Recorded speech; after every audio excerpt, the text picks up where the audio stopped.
Hey guys and welcome back to another episode of Football Daily. और आज के episode में हम लोग बात करने वाले हैं कैसे भाई रियल मैड्रिड वो चीज के थोड़ा एक कदम और करीब जा चुकी है जिस चीज का सबको डर था कि इम्प्लोड ना हो जाए, ओवर कॉन्फिडेंस और ईगो क्लैश ना हो जाए। लेकिन आज के एपिसोड में रियल मैड्रिड से दो सबसे बड़ी खबर निकल के आ रही है। सबसे पहले देखो, रॉड्रिगो की खबर कोई इतनी लेटेस्ट नहीं है, ऑब्वियसली उसको 3 दिन हो चुका है, लेकिन अब उसका क्लोजर भी हमको सामने मिल चुका है कि यहाँ पर कहानी कैसे स्टार्ट हुई थी, उसको खत्म किसने किया, उसके पीछे का रीजन क्या था और यहाँ पर उसमें क्या कॉन्सिक्वेंसेस हो सकते हैं। लेकिन इसके साथ ही यहाँ पर सबसे बड़ा झटका ये भी लगा है कि जूड बेलिंगम 5 हफ्ते के लिए यहाँ पर साइडलाइन हो चुके हैं। सबसे पहले रॉड्रिगो वाले किस्से पे आते हैं। देखो, किस्सा यहाँ पर एटलांटा के बाद का है। असल में तुम सबको पता है कि यहाँ पर जिस तरीके से BMV यानी कि B for Bellingham, M for Mbappe and V for Vinicius को जिस तरीके से पोस्टर बॉय, एक पोस्टर हेडलाइंस बनाया जा रहा है, उस चक्कर में यहाँ पर एटलांटा में बाद में इनके व्हाट्सएप ग्रुप में रॉड्रिगो भाई ने कहा कि भाई यहाँ पर R का एक्रोनिम भी लगाना पड़ेगा, R फॉर रॉड्रिगो। उन्होंने कहा कि भाई एक दबे शब्दों में कि ये टीम कोई 3 प्लेयर्स की थोड़ी है। उन्होंने कहा कि सब अपना अपना एक्सीलेंस दे रहे हैं और क्योंकि भाई ने यहाँ पर गोल भी मारा है और भाई ने यहाँ पर कंट्रीब्यूट भी किया है, तो इसी हिसाब से यहाँ पर रॉड्रिगो ने कहा कि भाई देखो R भी डालना पड़ेगा। और इससे कहीं ना कहीं वो जेलसी वाली बू कह सकते हो कि आ भी रही थी और नहीं भी आ रही थी। अगर आप पूरा का पूरा व्हाट्सएप वो मैसेज पढ़ोगे तो आपको समझ में आएगा कि यहाँ पर एक टीम को एज अ टीम की हिदायत यहाँ पर रॉड्रिगो दे रहा था। लेकिन अल्टीमेटली लग तो यही रहा था उस मैसेज को पढ़ के कि रॉड्रिगो की थोड़ी सी यहाँ पर इस समय खिसक गई है।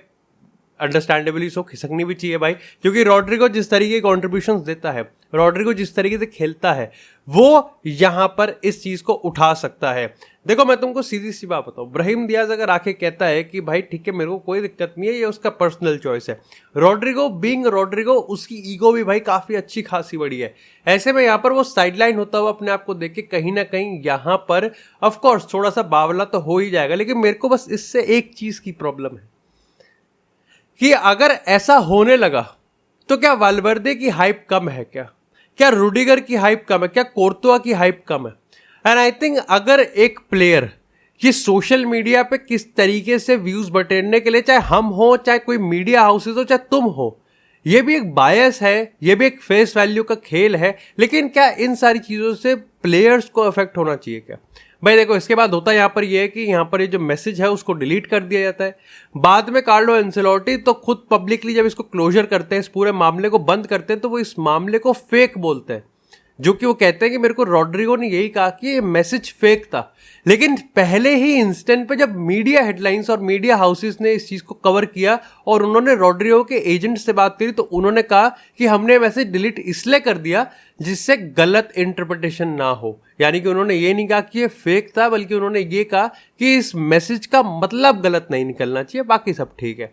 आई थिंक मेरे को लगता है कि यहाँ पर ये जो ईगो क्लैशेस है, रॉड्रिगो को इससे थोड़ा दूर रहना चाहिए। आई एम नॉट सेइंग कि रॉड्रिगो डिजर्व नहीं करता वो प्रेज, रॉड्रिगो वो सारा का सारा फेस लाइट, वो स्पॉटलाइट डिजर्व नहीं करता। आई एम जस्ट सेइंग कि अगर ऐसे हर प्लेयर यहाँ पर किसी और की PR या फिर किसी और की हाइप को अपनी हाइप से कंपेयर करने लगा तो रियल मैड्रिड को डूबने में ज्यादा टाइम नहीं लगेगा। लेकिन इसी के साथ यार बात करते हैं नेमार टू बार्सिलोना। पहली बता दूं, स्पॉइलर अलर्ट, खुश होने की तो कोई जरूरत है नहीं, लेकिन क्योंकि यहाँ पर इसको 3 दिन से काफी अच्छे से कवर किया जा रहा है, तो ऑफकोर्स जो कवर कर रहे हैं हमें उससे मतलब नहीं है, किसने स्टोरी फैलाई है उससे समझ लेते हैं। फिजाजी नेट की अगर हम बात करें, स्पेनिश मीडिया है, उन्होंने यहाँ पर डाला है कि नेमार बार्सिलोना आना चाहता है, बार्सिलोना नेमार को लाना चाहती है, लेकिन पूरी तरीके से क्लिक बेट है, पूरी तरीके से आपको ब्रेन वॉश करने के चक्कर में है, और आप कह सकते हो कि पूरी तरीके से प्रोपेगेंडा आर्टिकल है। पता नहीं किसके एजेंडा को सर्व किया जा रहा है। आर्टिकल में ये लिखा है कि नेमार रिग्रेट करता है बार्सिलोना को, अंडरस्टैंडेबल। बार्सिलोना नेमार को रिप्लेस नहीं कर पाए, अंडरस्टैंडेबल।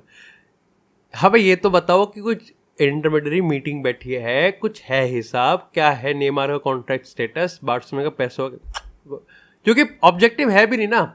ऑब्जेक्टिव ये है ही नहीं कि अभी क्या चल रहा है, ऑब्जेक्टिव यह है कि आपको नॉस्टैल्जिया में लेके जाया जा रहा है और फिर आपको बताया जा रहा है कि ये डील हो सकती है।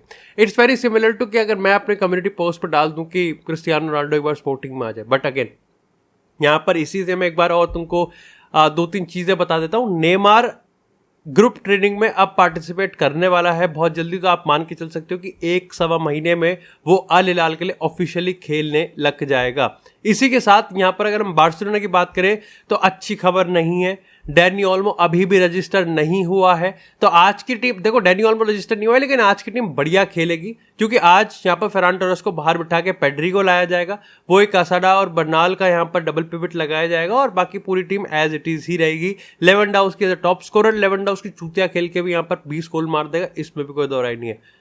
It's just being a Barcelona striker, no, आपको गोल मारने के चांसेस तो बढ़िया मिलते ही हैं।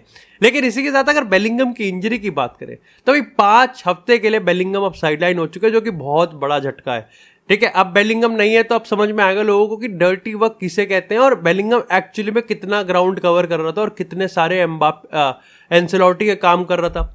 लेकिन अब यहाँ पर बेलिंगम को भी आप कोई रेप्लिकेट थोड़ी कर सकते हो, आपके पास बेलिंगम का कोई लाइक सब्स्टिट्यूशन है ही नहीं। जो क्लोजेस्ट लोग सब्स्टिट्यूशन कह रहे हैं वो आर्दा गुलर है, जो कि एक्चुअली में थोड़ा सा गलत है।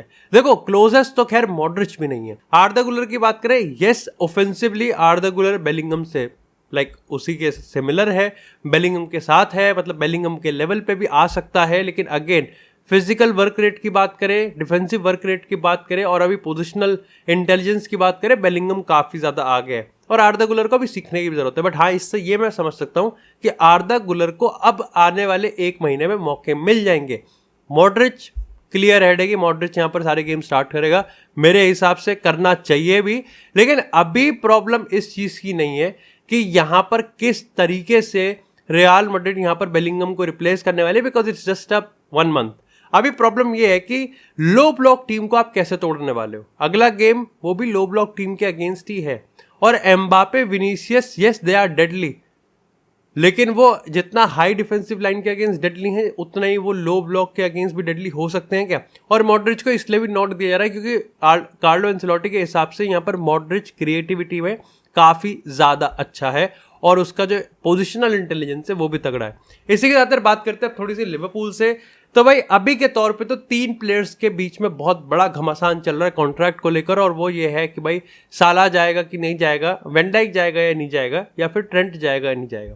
देखो, साला के रिगार्डिंग मैं आपको बता दूं, साला के रिगार्डिंग यहाँ पर लिवरपूल ये मान के चल रही है कि साला नहीं कॉन्ट्रैक्ट रिन्यू करेगा, वो यहाँ पर एज अ फ्री एजेंट ही जाएगा। ऐसा लिखा नहीं है कि वो जाएगा ही और उसने कोई डिसीजन बना लिया है, लेकिन सारी चीजें इसी तरीके से यहाँ पर डायरेक्ट करती है कि साला को लेके अब लिवरपूल थोड़ी पेसिमिस्टिक हो रही है, उसके एजेंट को लेके भी। पैसा थोड़ा सा यहाँ पर काफी ज्यादा इंपॉर्टेंट है, लेकिन लिवरपूल ये बात तो मान के चल रही है कि किसी भी और यूरोपियन राइवल को देना नहीं है, देंगे तो सिर्फ सऊदी को देंगे। इसके साथ ही वो ये भी है कि भाई मोहम्मद साला का जब कॉन्ट्रैक्ट रिन्यू अगर करना होगा तो शायद से वो 1 साल का लेगा नहीं और 2 साल का भी शायद से मुश्किल ही लेगा। तो अगर वो 2 साल का लेगा तो ऑफकोर्स 2 साल पे भी उसको उसी लेवल का यहाँ पर पैसा चाहिए जो कि लिवरपूल देती नहीं है। ऐसे में यहाँ पर लिवरपूल यही कहेगी कि ठीक है हम कर सकते हैं, लेकिन वैन डाइक के केस में यहाँ पर वो उसको 1-2 साल का एक छोटा सा कॉन्ट्रैक्ट दे सकते हैं, क्योंकि वैन डाइक ने खुद कहा है और डिफेंडर्स खेलते भी हैं यहाँ पर काफी हाई एज तक, चाहे आप थियागो सिल्वा की बात करो चाहे पेपे की बात करो।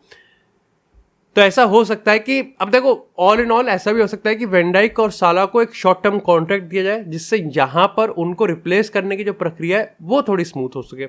लेकिन इसी के साथ बात करें यहाँ पर अब थोड़ी सी छोटी छोटी ट्रांसफर अपडेट की। सबसे पहले भाई मैनचेस्टर यूनाइटेड और उगारते की डील फाइनलाइज होती हुई दिख रही है।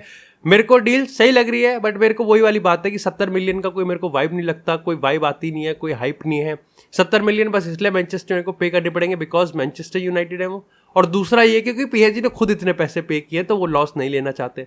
बट अगेन आई थिंक यही ट्रांसफर मार्केट का एक रिस्क वाला गेम है, लेकिन ये प्राइस एक ऐसी चीज है जो कि मैनुअल उगारते को थोड़ा सा यहाँ पर कहीं ना कहीं ओवररेटेड या ओवर प्राइस्ड बोलता है, क्योंकि अगर आप गेम भी देखोगे तो मैनुअल उगारते बहुत बढ़िया है कुछ चीजों में, बट काफी चीजों में बहुत ज्यादा लिमिटेड भी है वो। इसी के साथ यहाँ पर अगर हम लुकाकू की बात करें तो 30 मिलियन में हमारे आलू टिक्की भाई निकल लिए यहाँ से, और अब यहाँ पर नेपली में वो जा चुके हैं। ओसिमन की डील इससे बिल्कुल ही अलग है। जेडन सांचो टू यूवेंटस को पुश किया जा रहा है लोन पे with an obligation to buy, लेकिन प्रॉब्लम ये है कि यूवेंटस सांचो की सैलरी नहीं पे करना चाहती, जो कि लगभग शायद से 20-25 मिलियन के आसपास की